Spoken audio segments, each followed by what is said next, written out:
It was a lot bigger than I thought. I didn't realize how big the lake was, and it was beautiful. You know, you got the bricks downtown, you got the University of Wisconsin.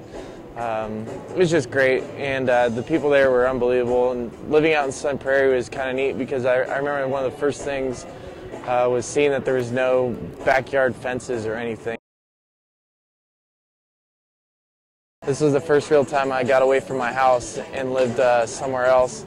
And just, you know, getting to play baseball for what it was, you know, no family around you, just playing, you know, being in a different environment, living almost like a professional lifestyle, minor league lifestyle, except with the host family. And it was great. It was unbelievable. It was, you know, one of my best memories I've had for a long time. And it really, like, helped me get going for pro ball.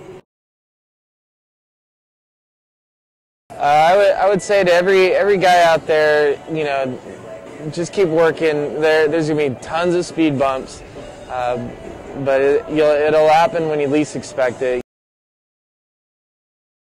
The Browns, Paul and Deb Brown and their family, we've kept in contact since I left in '01, and you know we keep with emails and phone calls and text messages, and you know they were great, and they sent me gifts when I was in college and came visit me at UC Santa Barbara, I think. It's just nice when you live that long, you know, 4 months with people that open up their house, and you know I lived in their basement and it was unbelievable, and it was the first time I ever lived in a furnished basement. We don't have those in California, and they were great. They were perfect. I think my dad sent me an email that he got saying that they wanted to do it, and I told some of the guys on my team that I had a bobblehead before they got one, or a figurine, and they were all jealous, and so you can actually see it. I have it in my locker at Coors Field. I still hang on to it, and if he had the camera rolling on some of the guys in the clubhouse today when they saw him, they were trying to steal him. Everyday player in the big leagues is probably the hardest thing you can try to do, and it is a very hard thing.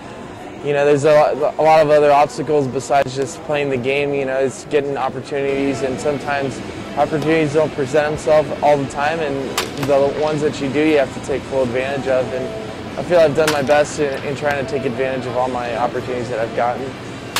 And then, you know, just breaking through and being recognized as an everyday player is very difficult. You got to break a mold, and especially since I have been considered a fourth outfielder and getting close to, I think, 30 years old now. It's hard to break it when you got, you know, 24, 25-year-olds every year coming up pushing the envelope.